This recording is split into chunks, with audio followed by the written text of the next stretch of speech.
Guys, we've got a major breaking story right now regarding Michigan football. One of their star defensive tackles who was just named by the coaches and the media first team All Big Ten is facing a felony weapons charge stemming from an incident that happened on October 7th. So this incident happens in October. Michigan presumably knows about it. They do nothing.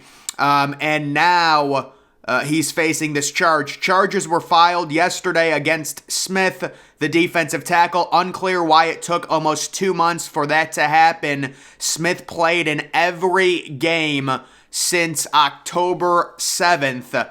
And of course, once again, he was named first team all defense by the coaches and the media.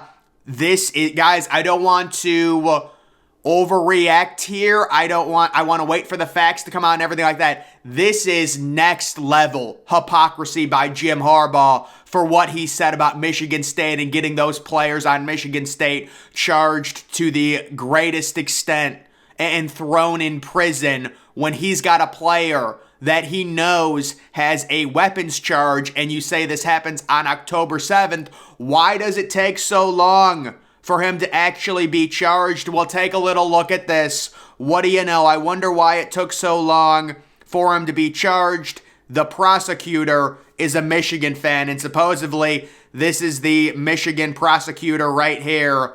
Law, go blue.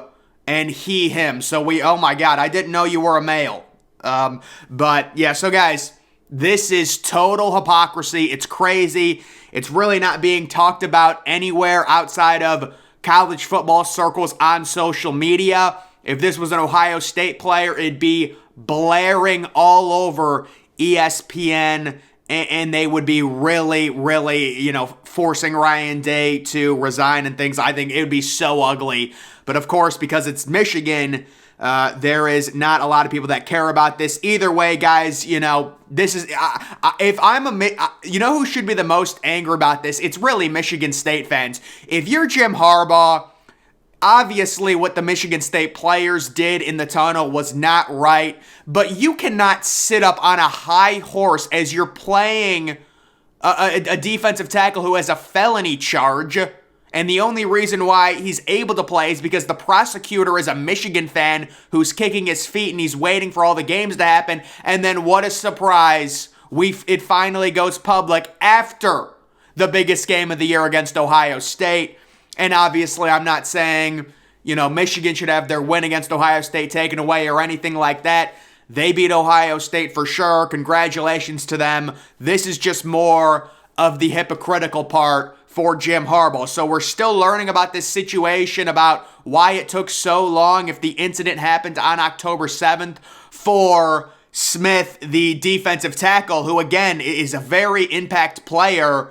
I don't think he did a ton against Ohio State, but still very, very good quality player. And it just sets a horrible precedent for Michigan's program. They go and cry assault, but they've got a player on their roster. As Jim Harbaugh says, we're going to charge the MSU players to the fullest extent of the law. Meanwhile, he's hoarding a player playing a player that has a felony charge. Obviously this kid makes a mistake. Looks like he didn't hurt anyone or anything like that. This is not, I'm not going after the kid necessarily. I'm going after the precedent and the hypocrisy that is clearly being displayed here. So we'll see how this situation sorts itself out. I don't want to make too many comments here. Again, these things come out and they change, and you don't really want to go too crazy until the whole situation comes out. But certainly this looks really bad for Michigan to play him as, looks like the prosecutor's kicking his feet on purpose, let him play against Michigan State, let him play all these games against Penn State, and then, or did they face Penn State after October 7th? I don't know. And then let him face Ohio State, and then it comes out. It comes public. So we will see what happens on that. We also, guys, here it is. So I'm going to talk about this whole TCU Ohio State thing because it's already getting ugly. and I tweeted this out earlier this week, that if this situation happens where USC wins, they're obviously in over Ohio State. If TCU loses marginally, 7 points, 10 points, guys, it is going to be really ugly. I'm just warning everyone right now. The narrative, the David versus Goliath, everyone's biased, social media is going to be running rampant. There's going to be no logical arguments. All people are going to say is they're going to screw TCU because they're the smaller school and things like that. And you can see this is the college football Reddit account with a complete false tweet right here. That is really, really sad because it actually influences a lot of casual fans. And of course, it gets 15,000 likes. Let's take a look at what this tweet says and then go through their logic. In 2014, 11-1 TCU was left behind 12-1 Ohio State because there was no Big 12 championship. That's part of the reason. The other part, of course, Ohio State won 59-0. That has something to do with it too. But let's not talk about that. That would ruin your narrative. No. In 2022, if there were no Big 12 championship, TCU would have already been in. But instead, it's possible 12-1 TCU is left out for 11-1 Ohio State, who didn't play in a conference championship. So their logic completely collapses on itself when you realize Ohio State won in 2014. What you're creating is a complete false equivalency. You're saying, what if TCU loses and is not a conference champion in 2022, and you're comparing that to 2014 when Ohio State won their conference championship game 59-0. The blind are leading the blind again when it comes to college football, guys. They're not comparable. If TCU loses, this is not a comparable situation to 2014. TCU is a 12-1 team. They are not conference champions. Ohio State was conference champions, and they won their conference championship 59-0. It is a total false equivalency. But no, let's just brainwash all the casual fans with 15,000 likes. What an absolute joke that is. And then, oh my God. So guys, we've got another narrative to deal with now. And this is the first time I have heard this since the playoff even formed. There's a narrative, and this is what Michigan fans are saying, which is hilarious because apparently Michigan's been telling me that they destroyed Ohio State. Well, if you destroyed Ohio State, wouldn't you want to face Ohio State again? If you think you really destroyed Ohio State, why would you be scared to face Ohio State again? But Michigan fans, they're going around, they're saying TCU should be in no matter what, USC should be in no matter what, because now the narrative is, why should TCU and USC get punished for playing an extra game? This has never been discussed ever before this week, and we're 8 years into the playoffs. And guys, remember back in 2017, Wisconsin was 12-0. Alabama had one loss. They were sitting at home. Wisconsin loses to a good Ohio State team, and they take Alabama in front of Wisconsin, and I didn't hear a single person arguing that Wisconsin still should have made it, because why would you punish a team for playing in their conference championship game? These narratives are just so pathetic and so weak, and I'm supposed to believe that Michigan fans, they want to say they crushed Ohio State. Well, then why are you afraid to face Ohio State again in a rematch? I mean, all of these people are sitting there arguing against Ohio State getting in because they're scared of a potential rematch. If you really believe in your heart that Michigan crushed Ohio State, wouldn't you want a rematch against Ohio State? It's a free win, and it would be in the national title game anyways. Ohio State would have to beat a Georgia team. That would be a very hard game for Ohio State to win, but we also have to factor in JSN would probably be back for that game. So this is just, the blind is leading the blind. We have tweets that just simply don't make sense. You're comparing 2014 to 2022 and using the hypothetical if TCU loses their conference championship game. How is that comparable? Ohio State won their conference championship game in 2014 and they won it 59-0. So all of that has to be factored in. This is a manipulation tweet, guys. It is so disgusting. You're manipulating the facts, and you're misleading the general public. And it's sad that this happens, and you're comparing two things that are not the same. You're comparing a team losing a conference championship game at the end of the year to a team winning 59-0 and saying it's the same thing. They should, but TCU is going to get screwed because it's David versus Goliath. They're going to take Ohio State for the views.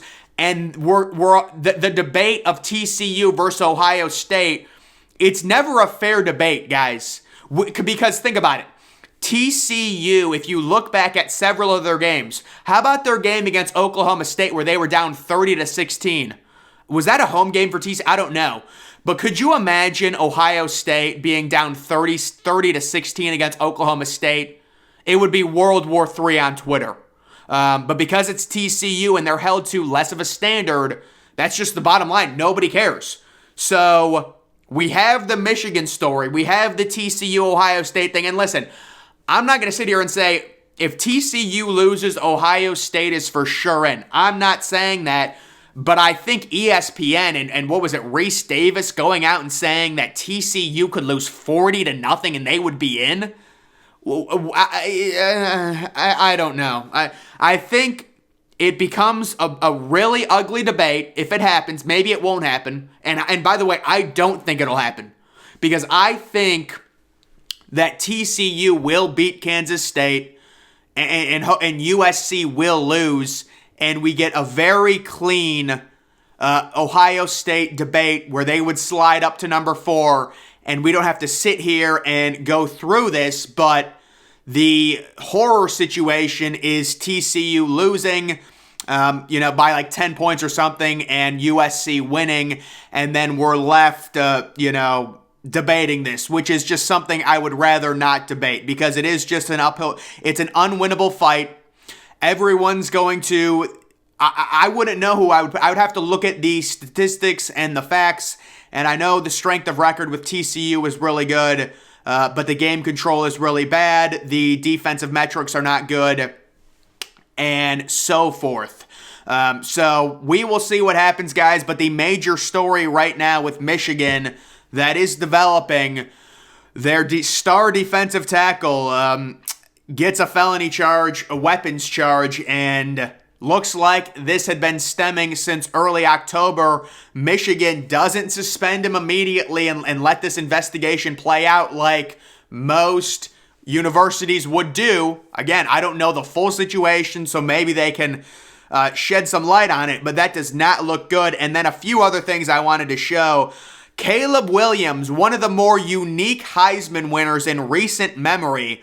Guys, 3 weeks ago, Caleb Williams was plus 1,100 to win the Heisman Trophy. Actually, I think that's 2 weeks ago, week number 12. He is now minus 25,000. So if you don't know, if you bet 2,500, if you bet $2,500 and he wins the Heisman, you get $100. But seriously, if you made that, honestly, I feel like, of course, we're looking at it now. Hindsight is 2020. It feels like good value back in like week 12 because who else could have won it? Blake Corum gets injured. You need C.J. Stroud to lose to Michigan. He does. And it really just opens up the door for Caleb Williams. And it also helps that, Caleb Williams has all those crazy scrambling plays against Notre Dame. And the week before that, the huge stats against UCLA, stuff like that. So kind of one of the more unique Heisman winners we have seen. And then, guys, with the announcement of the 12-team playoff, this is a good tweet. If a 12-team playoff existed now this week, Tulane, UCF are playing for a college football playoff spot. With a win, North Carolina would replace Clemson as ACC's only college football playoff qualifier. With wins, Kansas State, Utah, and LSU would not only qualify but could get byes. Ohio State, Bama, and Tennessee are likely in as at-larges. Guys, what an alternate history life that would be. I should do an alternate history of a potential 12-team playoff. And obviously would have to wait until the conference championship games end and we see where everyone gets seeded. But certainly that would be beautiful. I mean, that is so much stuff that's happening. That's maybe Tulane. I mean, it's just so much more than there currently is right now. We've got Purdue and Michigan in a pretty meaningless game. We expect Michigan to win. We've got another Boar Fest with Georgia and LSU. Tulane and UCF, the stakes are a lot lower. It still is a New Year's Six Bowl, but, playing for a playoff spot would be crazy. And then, Utah, they're playing for a lot less. I mean, they could go to a Rose Bowl, but still they're obviously out of the playoffs. Kansas State, they're probably in a New Year's Six Bowl either way. So we will see what happens, guys. There's a lot of stuff going on right now in college football. But make sure you're following me on Twitter. Link to that's always in the description. I'm, of course, the Depressed Ginger. Thank you for watching.